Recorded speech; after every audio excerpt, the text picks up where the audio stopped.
Hello, everyone. Over the holiday weekend, President Trump delivered two defining, unifying, and patriotic speeches which drew widespread praise by those who cherish our values, honor our history, and seek to advance policies that lift up all Americans. The president outlined a vision for the future. The president outlined a vision for stronger and safer communities. President Trump said, after all, what do we want? We want a strong military, great education, housing, low taxes, law, and order.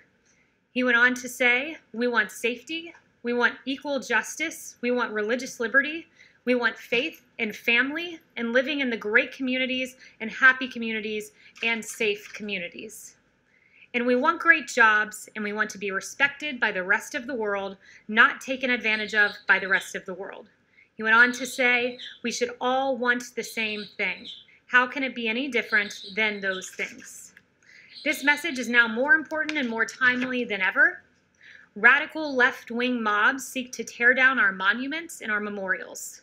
Everyone from George Washington to Abraham Lincoln to Frederick Douglass and even Gandhi.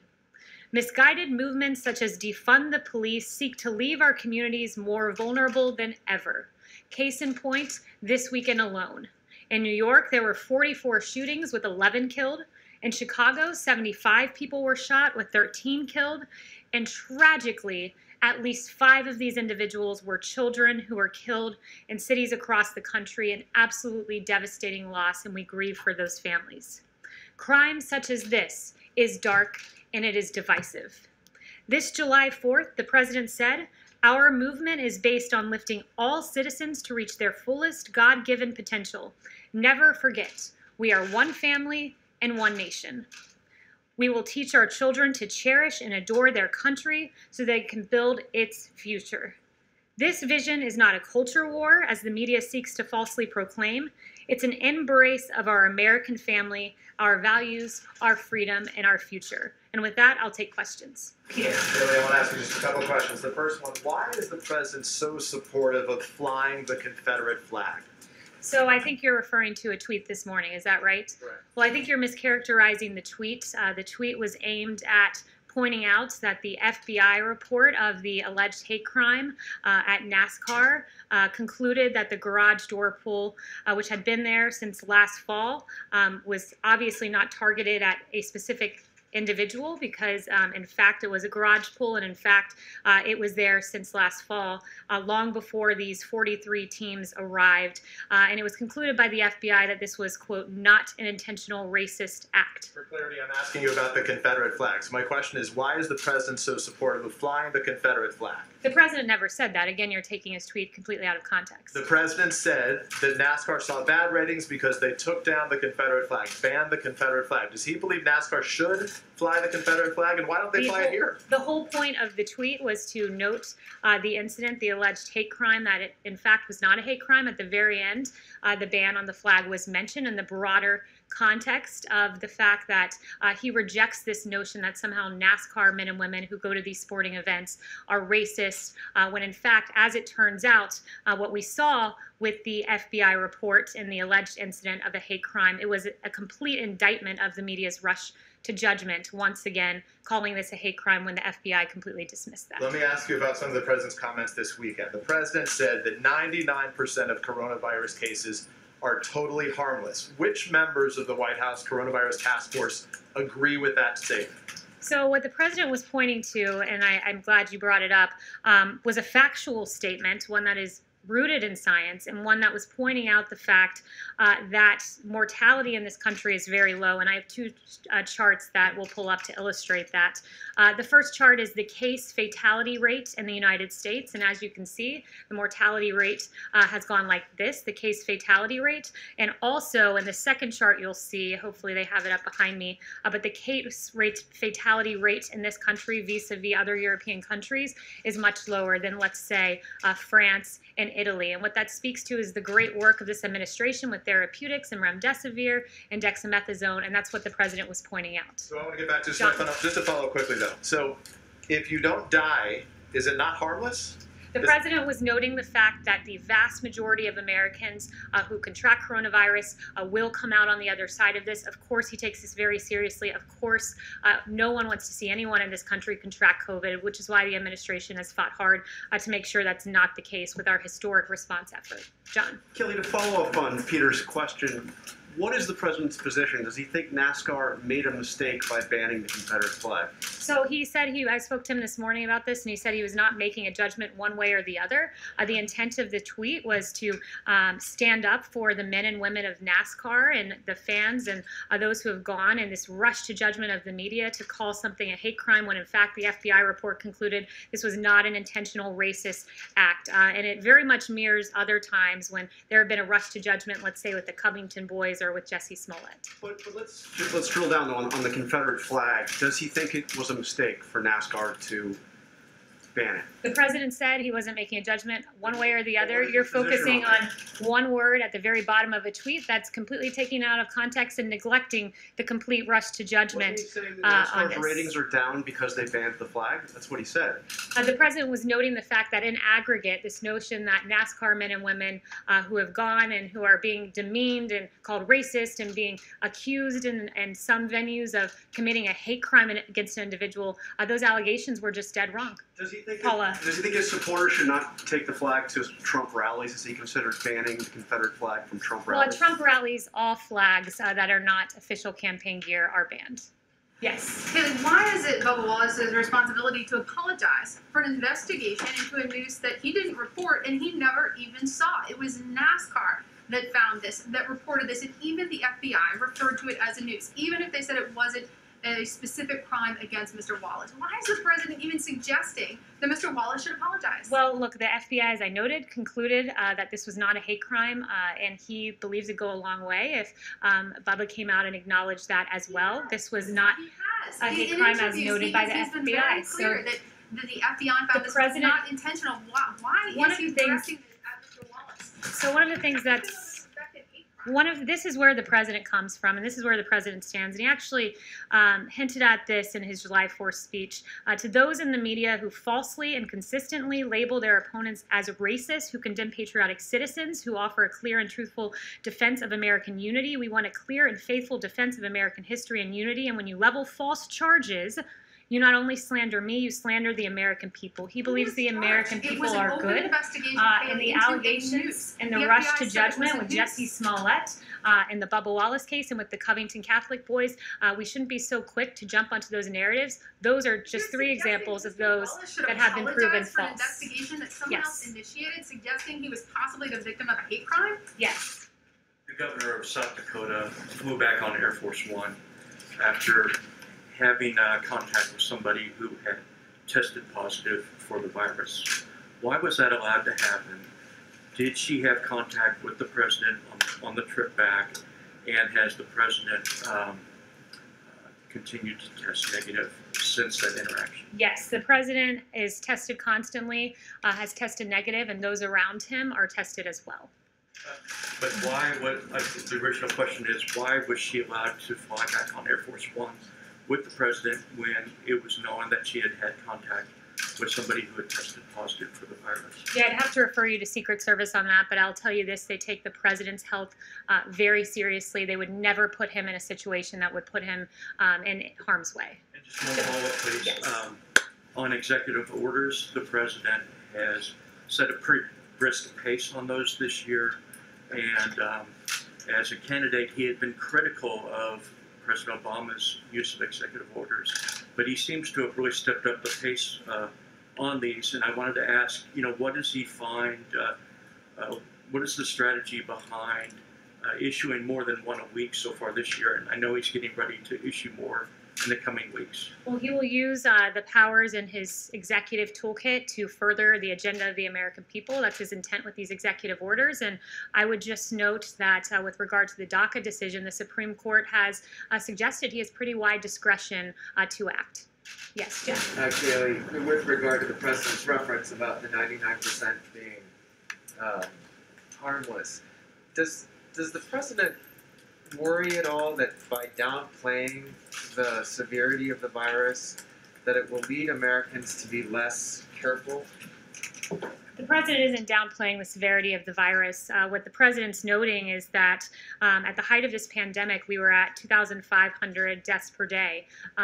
We are now at a place where on July 4th, there were 254. That's a tenfold decrease in mortality. On July 5th, 209 individuals, down 23% from last Sunday and the lowest Sunday since March 28th. The president's made clear we grieve when just one life is lost, but he wants to note the progress that we've made in treating this very serious virus. When we have therapeutics like convalescent plasma, remdesivir, dexamethasone, convalescent plasma in particular was spearheaded by this administration.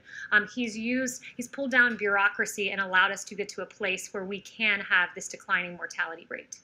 Just to follow up on the NASCAR thing, you were saying that we're taking the tweet out of context, but this is what he tweeted. He says, "Has Bubba Wallace apologized to all those great NASCAR drivers and officials who came to his aid, stood by his side, and were willing to sacrifice everything for him, only to find out that the whole thing was just another hoax. That and flag decision has caused lowest ratings ever." How are we misinterpreting that? I've explained to you, this is, I guess, the fourth attempt, but we'll try it again. In aggregate, what he was pointing out is this rush to judgment to immediately say that there is a hate crime, as happened in this case, as happened with Jussie Smollett, as happened with the Covington Catholic boys. And in aggregate, those actions made it seem like NASCAR men and women were racist individuals who were roving around and engaging in a hate crime. The president's intent was to say, no, most American people are good, hardworking people. I mean, we should not have this rush to judgment, knee-jerk reaction before the facts come out. The FBI did their job and determined there was no hate crime. Mario. Hold on. Just the one thing that wasn't clear in your response, and that's why I asked about it again, and it follows up on Paula's question, is why should Mr. Wallace have to apologize for that when his whole team and all of these colleagues came around him to show support? Yeah, and that's the best of America, is coming around when the media alleged a hate crime, coming around and supporting Bubba Wallace as they should have done. I think that shows how loving NASCAR fans are and the fellow drivers. But I think it's important that we point out the fact that there was no hate crime. The FBI concluded that, and President Trump was merely saying that Mr. Wallace should agree with that consensus. Yes, Mario. Apologize. He's saying Mario, he has to apologize. That's what we're trying to ask you, Kayleigh, is why should he have to apologize about that? I'm not going to answer a question a sixth time. Mario. You've been asked it, but you haven't answered. Mario, go ahead. Kayleigh, on the Confederate part, why would the president not praise NASCAR for removing the Confederate flag, particularly given the history of that flag, the symbol that it has for African Americans, and also what it represents in terms of just the treasonous acts and the insurrection against the Republic? So why would he not praise them for taking that down, even if it's a ratings hit? The president takes great offense when Americans are knee-jerk reaction summed up as racist. In aggregate, the picture being painted here in this incident seemed to be that there was that suggestion there, when in fact what we're seeing across the nation is this vast cancel culture where we're going to tear down our monuments, we're going to tear down Gandhi, we're going to tear down George Washington, we're going to tear down Lincoln. It's really quite appalling what we've seen happen across the country, and the president wants no part in cancel culture. He wants no part in the tearing down and defacing of Matthias Baldwin, an abolitionist, Philadelphia's Civil War soldiers, John Greenleaf Whittier, vandalized, an abolitionist. He wants no part in this. He stands against the demonization of Americans, and he stands firmly on the side of preserving our history. Yes. The flag is a different issue. He is not, I said from the very top of this briefing, he has not given an opinion one way or the other on that. I just spoke to him this morning. Yes. What exactly does the president see as positive or uniting then about the Confederate flag? Why did he decide to tweet about it then this morning? The president never used those words. Those are the words of a reporter, not that of the president of the United States. Yes, Phil. The president argued on Friday and then again on Saturday that many of the problems the country faces stem from, quote, extreme indoctrination and bias in the education system. If that's the case, is he working with Secretary DeVos to address what he sees as a major problem? What steps is he taking to undertake this, and could you give us an example? Yeah, I'd have to inquire about that, about specific steps that he's taken. I'm not aware of his conversations with Secretary DeVos, but I will certainly follow up. But look, we've got a real problem in this country. when you have rioters who I've listed off some of the examples of abolitionists, there seems to be zero understanding of history when you're defacing the statue of Matthias Baldwin and John Whittier and Ulysses S. Grant. There seems to be a lack of understanding and historical knowledge when the Armenian Genocide Memorial, remembering victims of all crimes against humanity, including slavery, is vandalized. There seems to be a lack of understanding of history when the first responders sculpture is damaged, when the Polish war hero statue, the World War I memorial, the Lincoln Memorial, the World War II memorial, and absolutely the Robert Good Shaw and the 54th Regiment Washington Memorial that honored African-American soldiers who fought valiantly in the Civil War was damaged in Boston. We need to have a better historical understanding, and I'll follow up with you about specific conversations. Yes, Holly. Thank you, Kayleigh. I have a question about masks. The president has sort of equivocated on the issue of masks, and we know that a number of Republicans are starting to say that it's the single most important thing that Americans can do to protect each other. What is the president's message to Americans who hear those messages and say that they simply don't want to wear a mask? What does the president say to those? The president was very clear last week that if he were in a situation where he wasn't tested daily and he was in close proximity and unable to social distance, that he would wear a mask. So he has made that clear. His rally this weekend in New Hampshire, masks are not only handed out, but they are recommended.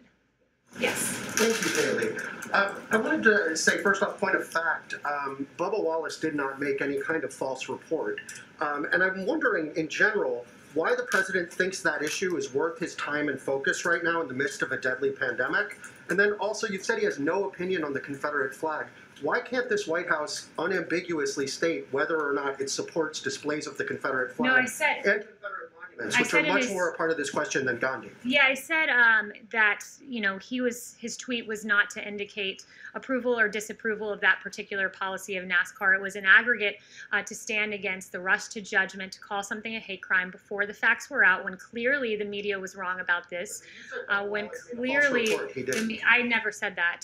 Perhaps one of the reporters said that, but I certainly did not. But he believes that we should be, that the truth matters, and that the truth was the FBI did a thorough investigation, and what was concluded that there was no hate crime here, and we should all be grateful for that, grateful that NASCAR fans came together in a great display of American unity around Mr. Wallace, but then we should also be equally unequivocal about the truth of this situation here, and that most Americans are great, hardworking people. Why is this cultural stuff worth his time and focus during the pandemic? Yes, he's focused on two things at once, something we're all capable of doing. And what about an unambiguous statement on the Confederate flag? Are we capable of doing that? Look, the president has made clear he was not taking a position one way or the other in that tweet. Exactly. Yes. Well, why not? Yes. Two quick questions, if I may. Does the president support the Cleveland Indians and the football team here in Washington considering changing their names?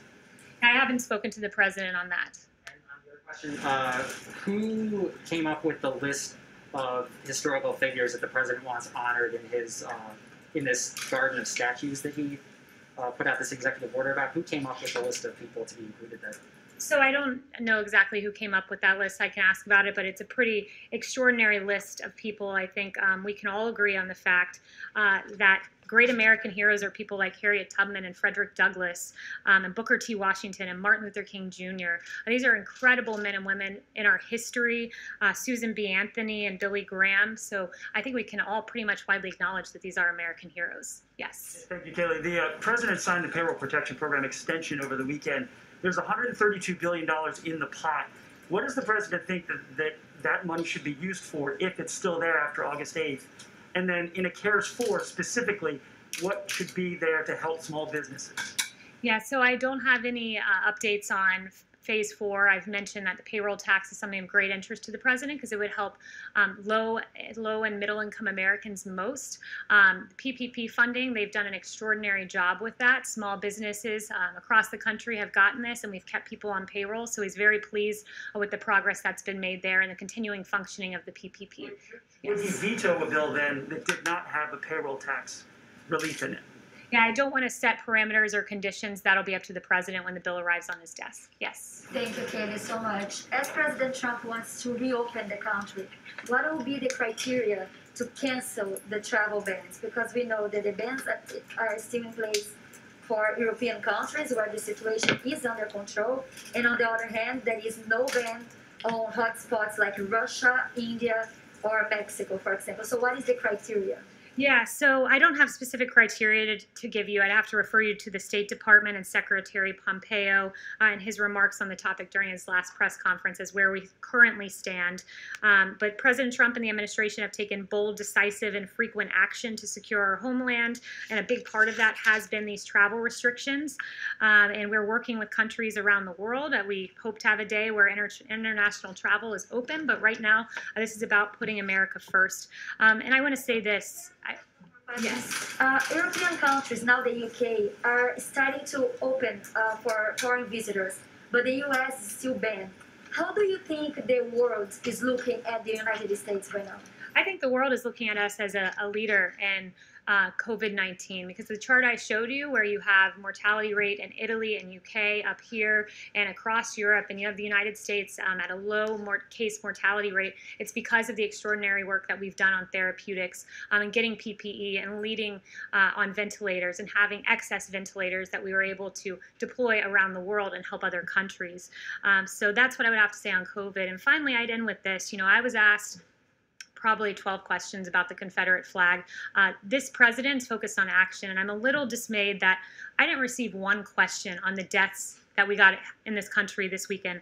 I didn't receive one question about New York City shootings doubling for the third straight week, and over the last 7 days, shootings skyrocket by 142%. Not one question. I didn't receive one question about 5 children who were killed. And I'll leave you with this remark by a dad. It broke my heart. A dad of an 8-year-old lost in Atlanta this weekend. They say Black Lives Matters. You killed a child. She didn't do nothing to nobody, was his quote. We need to be focused on securing our streets, making sure no lives are lost, because all Black lives matter. That of David Dorn and that of this 8-year-old girl. Thank you.